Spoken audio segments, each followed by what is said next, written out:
ان الحمد للہ والصلاة والسلام علی نبیہ۔ سورہ نساء کی آیت نمبر 9 نے یتیموں کی کفالت کرنے کے حوالے سے بڑے ہی دل نشیں اور مؤثر انداز میں نصیحت کی ہے۔ یتیموں کی کفالت آخرت کے اعتبار سے، جنت کے اعتبار سے اس کا مقام کیا ہوگا؟ آئیے آیت کو پہلے ملاحظہ کرتے ہیں۔ وَلْيَخْشَ الَّذِينَ، اور چاہیے کہ ڈرتے رہیں وہ لوگ، یعنی جو یتیموں کے سرپرست ہیں، اور وہ سوچیں لَوْ تَرَكُوا مِنْ خَلْفِهِمْ ذُرِّيَّةً ضِعَافًا، جو اپنے بعد کمزور اولاد اگر چھوڑ رہے ہوں، خَافُوا عَلَيْهِمْ، تو انہیں ان پر کیسا خوف ہوگا، وہ ان کے بارے میں کتنے فکر مند ہوں گے۔ فَلْيَتَّقُوا اللَّهَ، سو انہیں اللہ سے ڈرنا چاہیے۔ وَلْيَقُولُوا قَوْلًا سَدِيدًا، اور انہیں سیدھی دو ٹوک بات کرنی چاہیے، انہیں بالکل درست بات کرنی چاہیے۔ سورہ نساء کی اس آیت میں ایک مثال دی گئی کہ یتیموں کے ساتھ حسن سلوک کرو، ان کے ساتھ زیادتی نہ کرو۔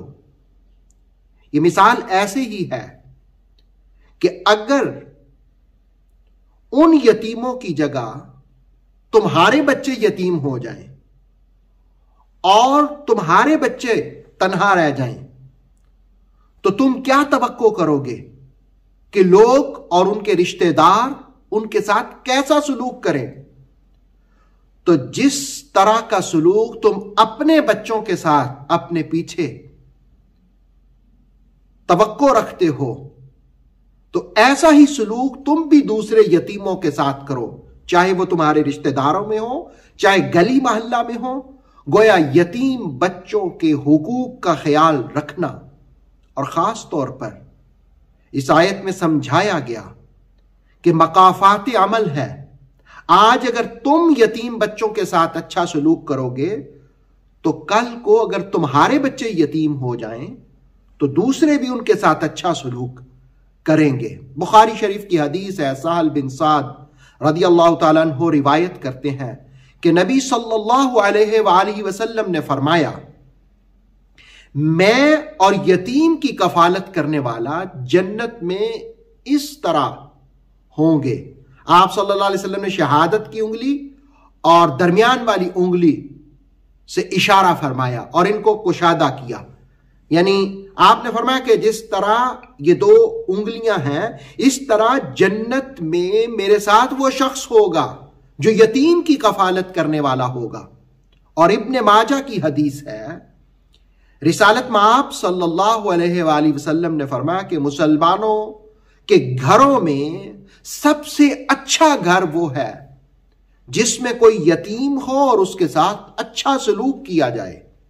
اور پھر آپ صلی اللہ علیہ وسلم نے فرمایا کہ مسلمانوں کے گھروں میں سب سے برا وہ گھر ہے جس میں کوئی یتیم ہو اور اس کے ساتھ برا سلوک کیا جائے۔ گویا یتیموں کے ساتھ حسن سلوک یہ رسالت مآب صلی اللہ علیہ وآلہ وسلم کی تعلیمات ہیں، اور قرآن کی آیت کا تقاضا بھی یہ ہے کہ یتیموں کے ساتھ حسن سلوک کرو، جیسے تم چاہتے ہو کہ تمہاری اولاد اگر یتیم ہو تو کوئی ان سے اچھا سلوک کرے، ایسے ہی تم گلی محلے رشتہ داروں میں یتیموں کے ساتھ حسن سلوک کرو۔